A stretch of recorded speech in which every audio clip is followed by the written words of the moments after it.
नमस्कार, आप देख रहे हैं स्वागत समाचार 24। आज मेरे साथ मौजूद एडवोकेट शंकर चक्रवर्ती मेरे साथ मौजूद हैं। उनसे स्वागत समाचार 24 में आपका बहुत बहुत स्वागत है। धन्यवाद, नमस्कार। मैं स्वागत समाचार का जो है धन्यवाद करता हूं और आपके दर्शकों का भी मैं अभिवादन करता हूं। और कुछ अनुसूचित जाति की मांग को लेकर वहां पर सवाल उठ रहे थे, मांग हो रही थी, उसको लेकर आप क्या कहेंगे, कैसे देखते हैं इसको?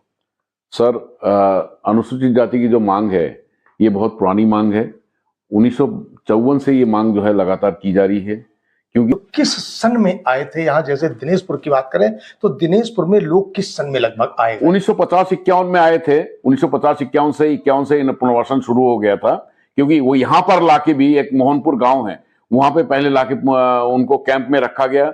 उसके जाति की मांग को पूरा न करते हुए केवल उनके बच्चों को छात्रवृत्ति की सुविधा दी गई है। आज भी वो बच्चे जो है छात्रवृत्ति की सुविधा तो पा रहे हैं, लेकिन जैसे ही वो कॉलेज खत्म करते हैं उसके बाद वो सामान्य कैंडिडेट की तरीके से जो है कंपटीशन वगैरह या जो कुछ भी है उसमें सामान्य तरीके से ट्रीट होते हैं।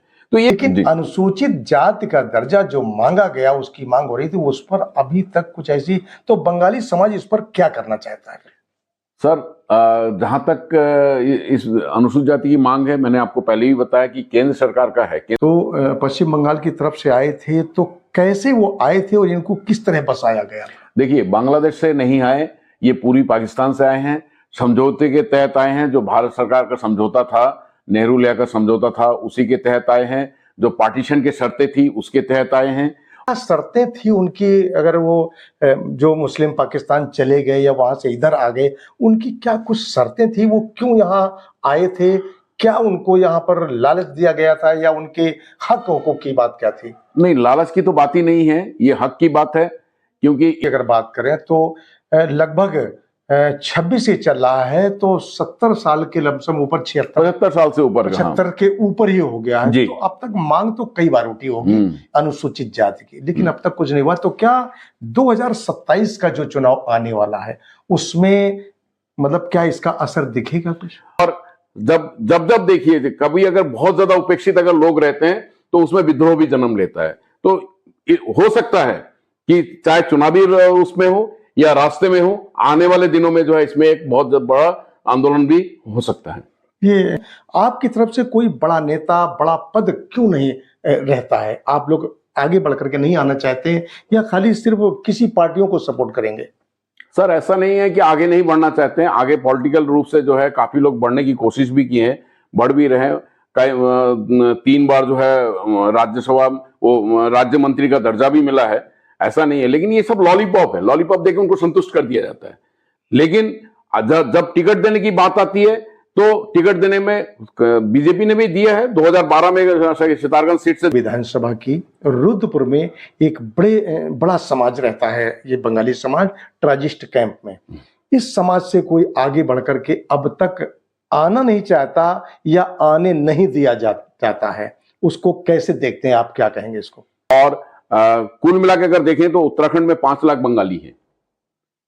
अगर पूरे स्टेट में, पूरे कंट्री में देखें तो कंट्री में आपको जो है बंगाल, उड़ीसा और असम को छोड़ दें, जहां पे विस्थापित हुए हैं, उसमें 2 करोड़ से ज्यादा का विस्थापन है। आपके हृदय रंजन चक्रवर्ती जो ओल्ड जेल में रहे, 6 महीने रहे, उस संदर्भ में क्या कुछ आप कहना चाहेंगे? जी, स्वर्गीय श्री हृदय रंजन चक्रवर्ती जी मेरे दादाजी थे, मेरे फादर के पापा थे, और वो जो है एडवोकेट थे, जसोर में रहते थे, जसोर कोर्ट में जो है वो प्रैक्टिस करते थे।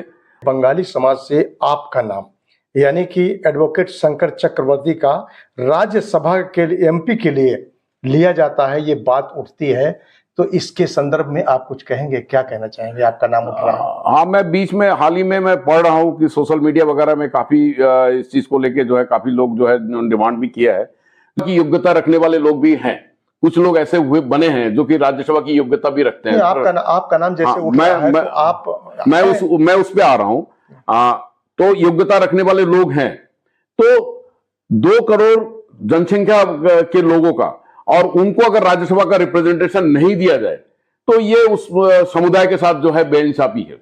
छात्रवृत्ति की सुविधा आप दे रहे हैं तो निश्चित रूप से उनको जाति की सुविधा जो है, जाति की जो पूरी सुविधा जो है वो उनको मिलनी चाहिए। और वो जो मांग जो सुब्रत कुमार विश्वास कर रहे हैं वो जेन्युइन कर रहे हैं। और आगे जो है ये मांग और भी तमाम जगह से जो है उन दूसरे स्टेट से भी इस तरह के जो अनिश्चितकालीन धरना या जो डेमोक्रेटिक जो विरोध है वो डेमोक्रेटिक विरोध जो है शुरू हो जाएगा।